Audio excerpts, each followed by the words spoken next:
लातों के भूत बातों से नहीं सुनते।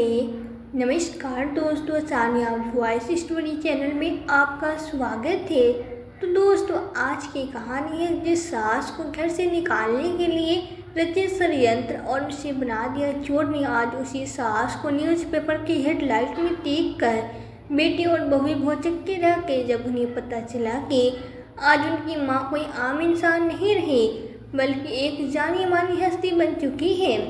आखिर ऐसा क्या हुआ उस बुजुर्ग महिला के जीवन में और कैसे वो अपने घर से निकलने के बाद इस मुकाम तक पहुंची, आइए जानते हैं कैसे हुआ यह सब। एक शहर में कौशल्या जी ने रहने के लिए घर लिया है। उनके दो बेटे हैं। कौशल्या जी के पति अब इस दुनिया में नहीं रहे। कौशल्या जी ने अपने दोनों बेटों का अकेले ही पालन पोषण किया। कौशल्या जी घर घर जाकर झाड़ू पोछा का काम करने जाती।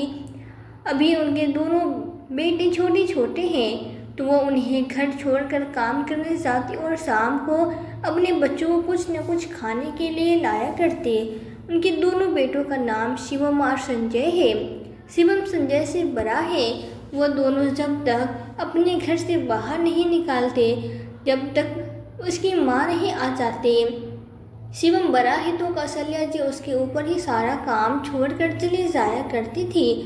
एक दिन कौशल्या जी अपना सारा काम खत्म करके बाहर काम करने के लिए जा रही थी। कौशल्या जी ने अपने बड़े बेटे शिवम से कहा, बेटा मैं जा रही हूँ, शोर मत करना और जब तक मैं घर नहीं आ जाऊँ तब तक घर से बाहर मत निकलना। शिवम ने कहा, हाँ माँ मुझे पता है, यह बात आप रोज़ क्यों कह जाती हो। फिर कौशल्या जी ने कहा, मैं इसलिए कहती हूँ कि तुम भूल न जाओ।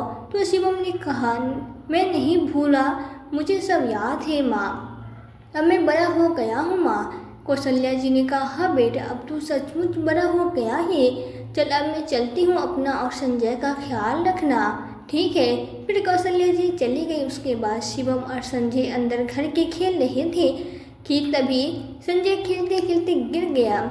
तभी शिवम ने संजय को उठाया और उससे पूछा कि संजय तुम्हारी चोट तो नहीं लगी। तो शिवम ने कहा, भैया मेरे पैर में दर्द हो रहा है बहुत तेज़। तो शिवम ने कहा, तुम अभी रुको, मैं बाम लेकर आया। फिर शिवम ने संजय के पैर में बाम लगा दिया और उससे कहा कि तुम आराम करो, जब तक तुम्हारी पैर सही न हो जाता तब तक तुम नहीं खेलोगे। तो संजय ने कहा, ठीक है भाई। फिर शाम को कौशल्या जी आए। उन्होंने संजय को देखा तो वो परेशान हो गई, कहने लगी कि शिवम संजय को क्या हो गया, वो ऐसे क्यों लेटा है। फिर शिवम ने बताया, माँ आज संजय खेलते खेलते गिर गया तो उसके पैर में मोच आ गई। कौशल्या जी ने शिवम से कहा, बेटा खेल रहे थे तो तुमने अपनी ही चोट लगा ली। तो संजय ने कहा, माँ आप चिंता मत करो, मैं बिल्कुल ठीक हूँ। माँ भाई ने मेरे पैर में बाम लगा दी है, अब यह सही हो जाएगा, आप दुखी मत हुआ करो, मुझे अच्छा नहीं लगता। तभी कौशल्या जी ने अपनी बेटी से कहा, अच्छा बेटा मैं दुखी नहीं होंगी, तू बस ठीक हो जा, और हाँ आज मैं तुम्हारे लिए खुशखबरी लेकर आई हूँ। तब शिवम ने कहा, क्या हुआ माँ, अब तुम दोनों भी स्कूल जाओगे बेटा, और देखो यह तुम्हारी ड्रेस और किताबें हैं, कल से तुम दोनों को स्कूल जाना है। शिवम और संजय बहुत खुश हो गए।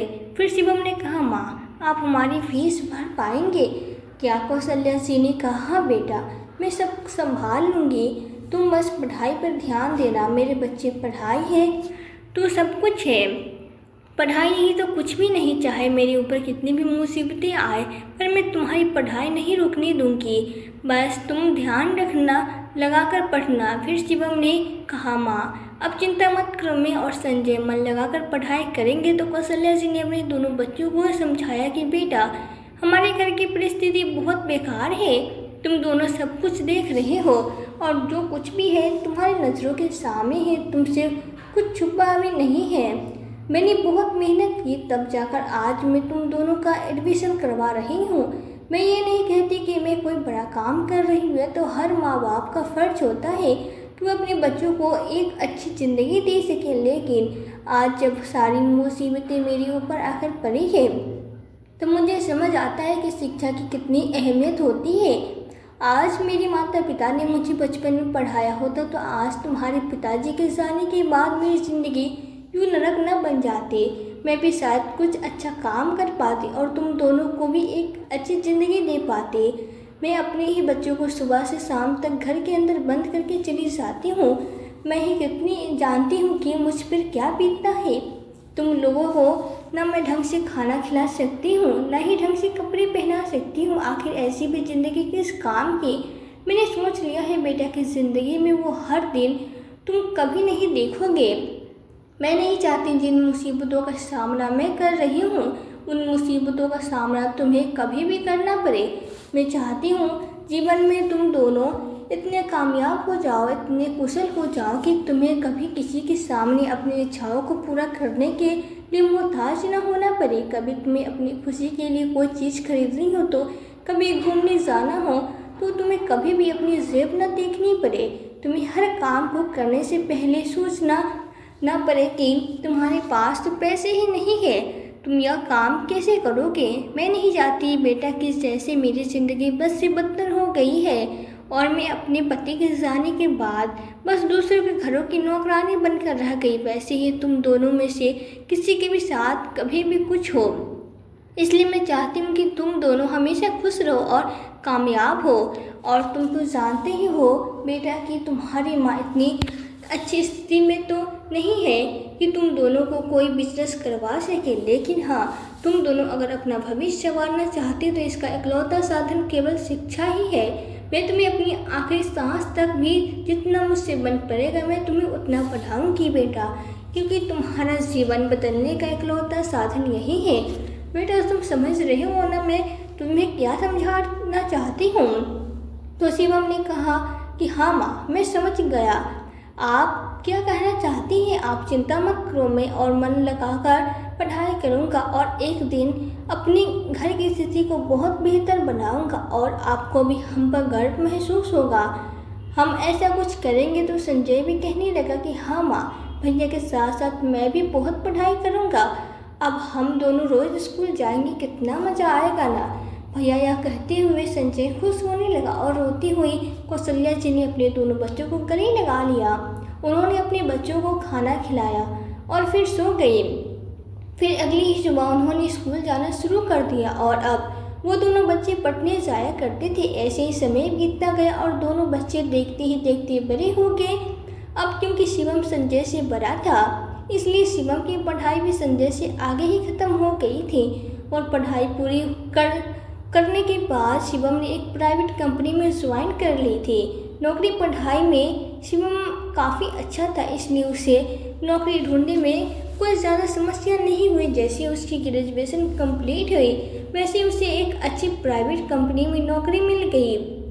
और इधर संजय जो अभी अपने कॉलेज की पढ़ाई कर रहा था, जब से शिवम ने प्राइवेट कंपनी ज्वाइन की तब से उसने अपनी माँ को साफ मना कर दिया कि माँ, अब मैं इतना कमाने लगा हूँ कि मेरे होते आपको कहीं काम करने की ज़रूरत नहीं है। मैं अपनी माँ को दूसरों के घर में काम करने नहीं दे सकता। इस बार की कृपा और आपका आशीर्वाद रहा तो जो आज मैं इतना काबिल हूँ, इस लायक हूँ, तो मैं अपनी माँ को भला काम क्यों करने दूँ। शिवम ने अब अपनी माँ को समझाया और कौशल्या जी अब काम करने नहीं जाया करती।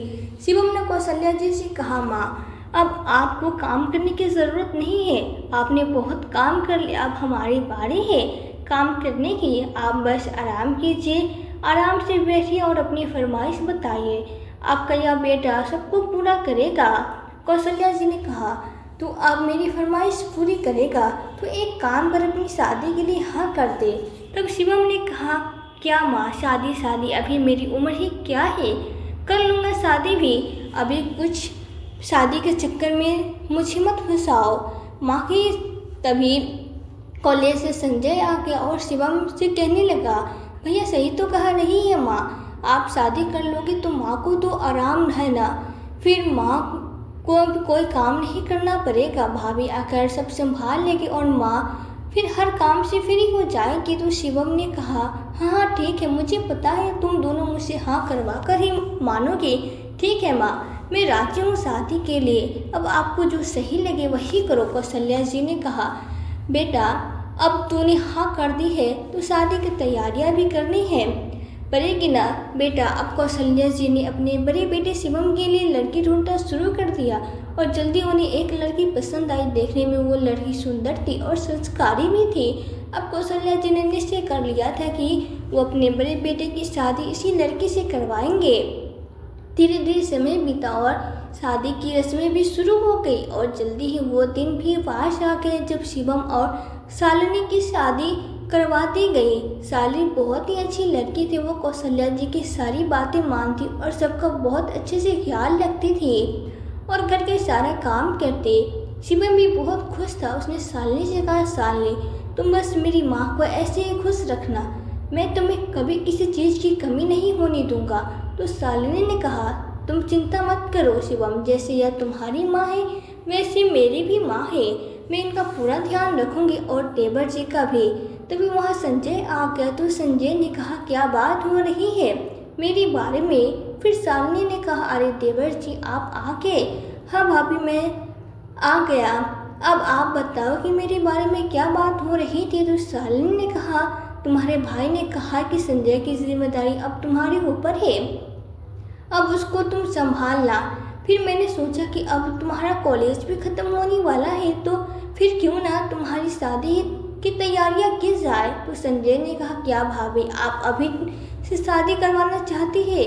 मैं अभी बहुत छोटा हूँ। तो शिवम ने कहा, तुम दोनों बातें करो, अब मैं चलता हूँ, ऑफिस के लिए लेट हो रहा हूँ। तब शालिनी ने कहा, ठीक है आप जल्दी आ जाइएगा। तब शिवम ने कहा, ठीक है बाय, या कहकर वो ऑफिस चला गया। फिर संजय ने शालिनी से कहा, भाभी मैं अभी शादी नहीं कर सकता। तो शालिनी ने पूछा, क्यों? तो संजय ने कहा, क्योंकि मैं लड़की से प्यार करता हूँ भाभी और मैं उसी से शादी करूँगा। भाभी आप माँ को मना लोगी ना? तो शालिनी ने कहा, पहले क्यों नहीं बताया? चलो कोई बात नहीं, मैं माँ जी से को मना लूँगी।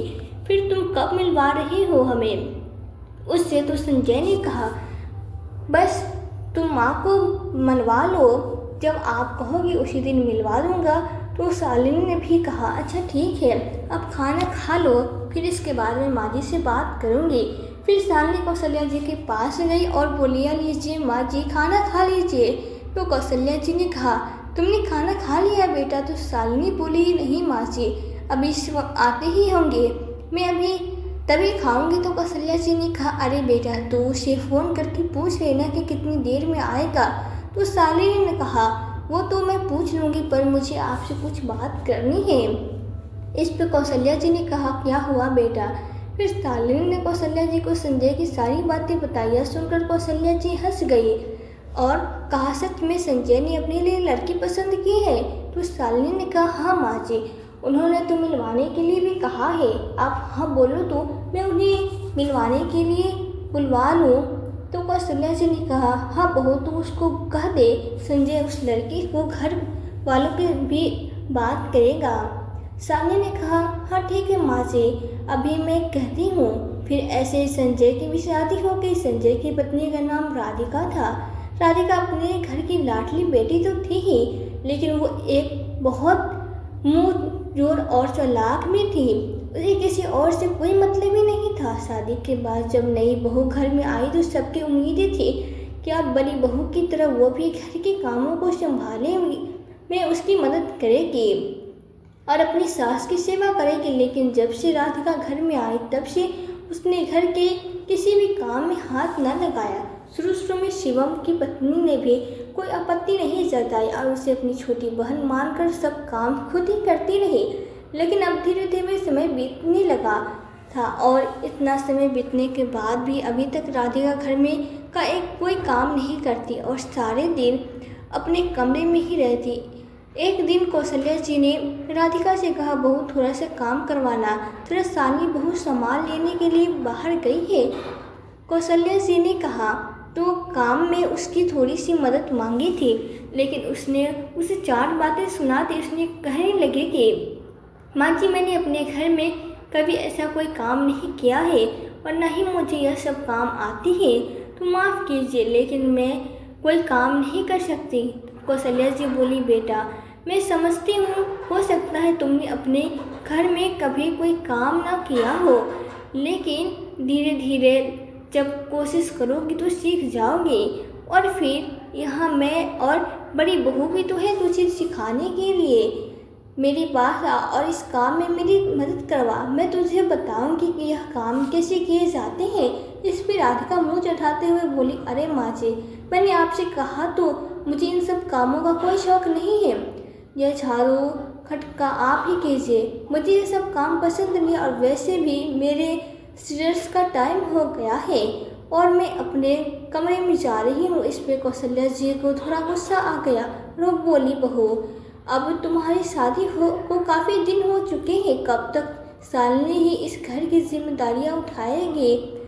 क्या तुम्हारा हमारे प्रति कोई फर्ज नहीं है? क्या इस घर के प्रति तुम्हारी कोई जिम्मेदारी नहीं है?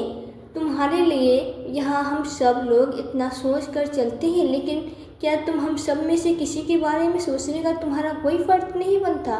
बहू कब तक सब कुछ अकेली करती रहेगी? कौशल्या जी की यह बातें सुनकर थोड़ी तेज आवाज में राधिका बोली, देखिए माँ जी, एक बार सुन लीजिए। माँ जी, मेरी बात साफ साफ शब्दों में सुन लीजिए। मुझे बार बार कहने की आदत नहीं है, इसलिए मैं आपको अभी बता देती हूँ कि मैं आपके घर के कामकाज करने वाली नहीं हूँ। और वैसे भी मैंने घर में काम करने के लिए शादी नहीं की है। वही तुम्हारी लाडली बहू है ना, उनसे ही करवा लेना काम। और तुम्हारे लिए वो एक नौकरानी कम पड़ रही थी क्या, जो मुझ पर ऑर्डर चला रही है? वो चलो निकलो यहाँ से। फिर कौशल्या जी को यह सुनकर गुस्सा तो बहुत आया, लेकिन उन्होंने उस वक्त राधिका से कुछ नहीं कहा, क्योंकि इतनी बातों से उन्हें पता चल गया था कि राधिका एक नंबर की बदतमीज और मुँह जोड़ लड़की है। उसने कुछ भी कहने का कोई फायदा नहीं था, इसलिए कौशल्या जी चुपचाप वहाँ से चली गई। फिर शालिनी बाजार से सामान लेकर आई तो उसने देखा कि घर का सारा काम यूं ही पड़ा हुआ है और काम भी परेशान बैठी है। शालिनी ने कौशल्या जी से पूछा, क्या हुआ माँ जी, आप ऐसे क्यों बैठी है? फिर कौशल्या जी ने राधिका के बारे में सारी बातें शालिनी को बता दी। तब शालिनी ने कहा, अब आज जाने दो देवर जी को, इसकी शिकायत करूंगी। आज फिर शाम को शिवम और संजय आ गए। तब शालिनी ने संजय को बताया कि उसने माँ जी से ऐसे ऐसे कहा। पर संजय ने कहा, तो क्या हो गया भाभी, सही तो कह रही है, वो इस घर की नौकरानी थोड़ी ना है जो घर का काम करेगी। फिर शालिनी ने कहा, इस हिसाब से तो मैं नौकरानी हुई। तो संजय बोला, मेरे कहने का मतलब यह नहीं था भाभी। तभी अंदर से निकलकर राधिका आई और शालिनी से कहने लगी, हाँ हो तुम इस घर की नौकरानी, अब बोलो क्या कर लोगी? फिर शालिनी ने कहा, अच्छा ठीक है, तो कल से अपना खाना अलग बनाना, मुझसे तुम जैसों के लिए अब काम नहीं होगा और ना ही तुम्हारा खाना बनेगा। तब राधिका ने कहा, हाँ ठीक है, मत करना काम। मुझे क्या लगता है कि तुम खाना नहीं बनाओगी तो क्या हमसे खाना नहीं बनेगा? क्या हम भूखे मर जाएंगे? फिर शालिनी ने कौशल्या जी से कहा, और सुनो माँ जी, हमारे घर का बंटवारा कर दो, मैं अब इनके साथ नहीं रह सकती। तो शिवम ने कहा, यह क्या कह रही हो तुम्हें होश भी है या नहीं? अब तुम इस घर का बंटवारा करवाओगी? तो संजय ने कहा, सही तो है भैया भाभी, सही तो कह रही है, इसमें क्या गलत है? अपने अपने अलग अलग रहो और अपना अपना काम करो, किसी को कुछ कहने की ज़रूरत ही नहीं है। तो शिवम ने कहा, कम से कम माँ की तरफ तो देखो, क्या माँ घर का बंटवारा होते हुए देख पाएगी? फिर राधिका ने कहा, हमें किसी से कुछ लेना देना नहीं है, हमें बस बंटवारा चाहिए और हमें माँ जी भी नहीं चाहिए, वो भी तुम रख लेना, समझे संजय? अब चलो यहाँ से। फिर वो दोनों वहाँ से चले गए। शालिनी ने देखा इसके नखरे कितने हैं और मैं भी अब इसके साथ नहीं रह सकती। माँ जी आप बंटवारा कर दीजिए। तो कौशल्या जी ने कहा, बहू यह तुम क्या कह रही हो? मैं सोच रही हूँ कि यह लड़ाई कैसे भी शांत हो जाए और तुम हो कि बंटवारे के पीछे पड़ गई। तो शालिनी ने कहा, माँ जी अब इसमें मेरी भी गलती है, आपको तो मेरी बातें ही गलत लगती है। तभी अभी राधिका इतना सब कुछ कहकर चली गई, आपने उससे तो कुछ नहीं कहा। तो बंटवारा हो ही जाए, मुझे भी नहीं होगी किसी की गुलामी, मुझे भी नहीं चाहिए रहना अलग, सब पता चल जाएगा। तो शिवम ने शालिनी से कहा, तुम क्या कह रही हो शालिनी, तुम माँ के साथ बंटवारा करना चाहती हो? तुम होश में हो या नहीं? तुम्हें क्या हो गया है? तुम भी राधिका की तरह हो गई हो। तो शालिनी ने कहा, तो मैं क्या करूँ, मेरी बोली हुई बात तो माँ जी को बुरी लगने लगी। इसमें है बढ़िया, अलग रहो, खुश रहो। तो शिवम ने कहा, तुम भी राधिका की तरह हो गई हो, बिल्कुल उसी की तरह बोल रही हो। तो कौशल्या जी ने कहा कि बहू, मेरा वो मतलब नहीं था, बस मैं चाहती थी कि सब मिलकर रहे। अगर तुम भी ऐसे ही करोगी तो इन सबको कौन संभालेगा? तो शालिनी ने कहा, फिर आपने मुझसे गुस्से से बात क्यों की? मैं इंसान नहीं हूँ क्या? इतना कहकर शालिनी भी अंदर चली गई। कौशल्या जी ने शिवम से कहा, बेटा यह सब क्या हो गया? हमारा हंसता खेलता परिवार कैसे बिखर गया? पता नहीं हमारे परिवार पे किसकी नज़र लग गई। फिर दूसरे दिन राधिका पायल के पास आ गई और उसे कहा, जीजे तुम भी क्या माँ जी की गुलामी करती रहती हो? तुम्हारे भी तो अपने सपने होंगे, तुम पर तो पूरे दिन काम में लगी रहती हो। ऐसा करो, आप माँ जी को छोड़ो और मेरे साथ रहो। यह कभी तुम्हारे काम नहीं आएगी, पर मैं तुम्हारे बहुत काम आऊँगी। ये पूरे दिन जो काम में लगी रहती हो ना, उसकी तुम्हें कोई ज़रूरत नहीं है। फिर राधिका अपनी सास के बारे में उसे भड़काने लगे और शालिनी भी उसके बहकावे में आ गई। उन्होंने कौशल्या जी को बंटवारे में अलग कर दिया और खुद को एक हो गई। और उसके दोनों बेटे कुछ नहीं कर पाए अपनी पत्नी की वजह से, और कौशल्या जी बेचारी लाचार हो गई। उसके पास कुछ भी खाने को नहीं था और उनके बेटे और बहू बाहर खाना खाने जाया करते थे। तभी कौशल्या जी अपनी बहू के कमरे में कुछ खाने को देखने गई। तभी वहाँ पर राधिका लौट कर आई, क्योंकि उसका फ़ोन रह गया था। वो लेने के लिए राधिका वापस आई तो उसने कौशल्या जी को शालिनी के कमरे में जाते हुए देख लिया।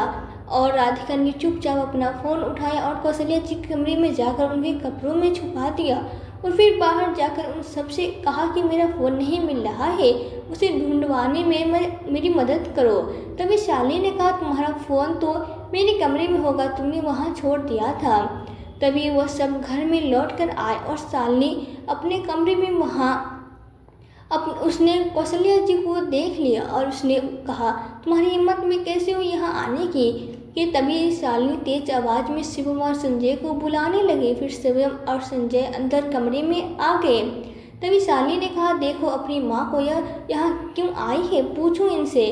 फिर राधिका आई और कहा, मेरा फ़ोन नहीं मिल रहा है, कहीं इस बुढ़िया ने तो मेरा फ़ोन नहीं छुपा लिया।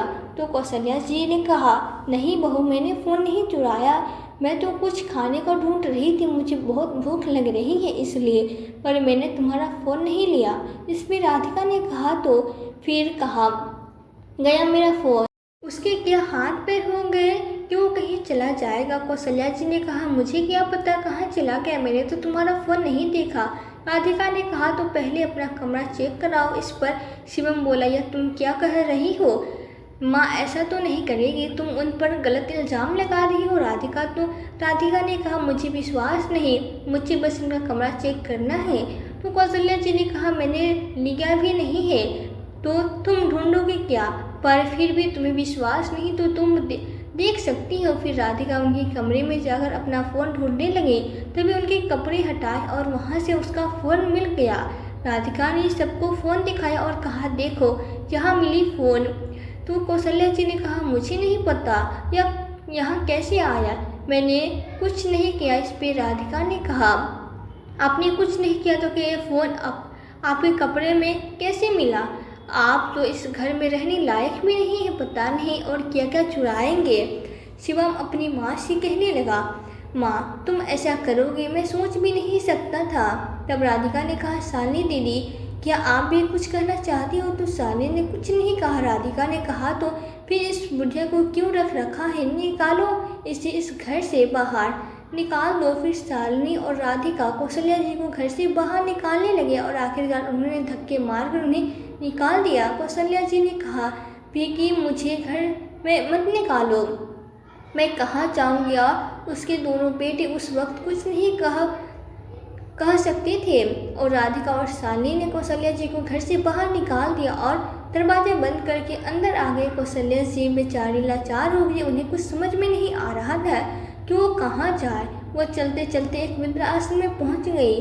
फिर वो वहीं रहने लगी। उन्होंने वहीं रहकर सिलाई कढ़ाई का काम शुरू कर दिया। उन्होंने थोड़ा थोड़ा करके अपनी सिलाई की दुकान खोली और सिलाई करने के लिए उन्होंने 2 लड़की भी रखी और अपना काम आगे बढ़ाया। उन्होंने 1 साल के अंदर अंदर अपनी बहुत बड़ी पहचान बना ली और अपना एक घर खरीदा। अब उसको किसी भी चीज़ की कमी नहीं थी, वो बहुत खुश थी। पर एक बार उनको यह ख्याल ज़रूर आता है कि मेरे बेटे बहू को अपनी गलती का एहसास कब होगा। एक न एक दिन उन्हें अपनी गलती का पछतावा जरूर हो। कौशल्या जी के सिलाई के पोस्टर हर जगह लग रहे थे। वो पूरे शहर में अब जानी मानी हस्ती बन गई। वह सबसे बड़े कलाकार के रूप में जानी जाती है। जब यह बात उनके बेटे और बहुओं को पता चली तो राधिका और शालिनी से कहने लगी, दीदी तुम्हें पता है वो बुढ़िया तो बहुत पैसे वाली हो गई है। तो शालिनी ने कहा, हाँ मुझे पता है, काश हमने वो घर से नहीं निकाली होती तो उन पैसों पर आज हमारा राज होते। तो राधिका ने कहा, क्या हम झूठ मूठ का नाटक करके उस बुढ़िया से माफ़ी मांगकर कुछ पैसे नहीं ऐड सकते। तभी वहाँ शिवम आ गया और उससे कहने लगा कि पहले तुमने उन्हें घर से बाहर निकाल दिया और अब पैसे लेने जाओगे और वो भी झूठ बोलकर। शर्म नहीं आए तुम्हें? ऐसा एक बार भी बोलने से कम अब तो अपनी गलती मान लो। तभी बाहर से एक आदमी आया और उसने बताया कि संजय का बहुत भयानक एक्सीडेंट हो गया है। शिवम ने कहा कि उसे तो मैं अभी ऑफिस छोड़कर आया हूँ और तुम कौन हो? फिर उस आदमी ने बताया, उसका फ़ोन और यह पर्स और घड़ी मिली है। मैंने आपको फ़ोन करने की बहुत कोशिश की पर मुझे फ़ोन नहीं लगा और वहाँ कोई भी नहीं था, सुनसान एरिया था। तभी वहाँ एक औरत बड़ी सी गाड़ी से उतरी और संजय को उठाकर हॉस्पिटल ले गई और औरत ने ही मुझे संजय का नाम बताया था। इतना सुनते ही राधिका रोने लगी और उसने कहा, जल्दी चलो हॉस्पिटल, जल्दी चलो भैया भाभी, मेरे संजय को कुछ नहीं होगा ना। तभी शिवम, शालिनी और राधिका अस्पताल गए। उन्होंने वहाँ देखा तो संजय के पास कौशल्या जी बैठी हुई थी और उसके पास डॉक्टर खड़े हुए थे। राधिका संजय से पूछती है, तुम ठीक तो हो ना? तभी डॉक्टर ने कहा कि अब यह सही है मगर इनको थोड़ी सी भी देरी होती तो इनका बच पाना बिल्कुल पॉसिबल नहीं होता, फिर शायद हम इनको बचा नहीं पाते। पर अब यह सही है, 2-3 दिन में ठीक हो जाएंगे। इतना कहकर डॉक्टर वहाँ से चले गए। तभी राधिका कौशल्या जी के पैरों में गिर गई और उनसे माफ़ी मांगने लगी और कहा, माँ जी मुझे माफ़ कर दीजिए, हमने आपके साथ इतना कुछ किया फिर भी आपने हमारी मदद की, मुझे माफ़ कर दीजिए माँ जी। मैंने भी शालिनी दीदी को आपके खिलाफ़ भड़काया और उनसे भी आपको घर से बाहर निकलवा कर खड़ा कर दिया, मुझे माफ़ कर दो माँ जी। तभी फिर शालिनी भी कौशल्या जी के पैरों में गिर गई और कहा, माँ जी मुझे माफ़ कर दीजिए, मैं भी इसकी बातों में आ गई और इसको घर से बाहर निकाल दिया, मुझे अपनी गलती का एहसास हो गया है, अब मुझे माफ़ कर दीजिए माँ जी। कौशल्या जी ने फिर उन दोनों को माफ़ कर दिया।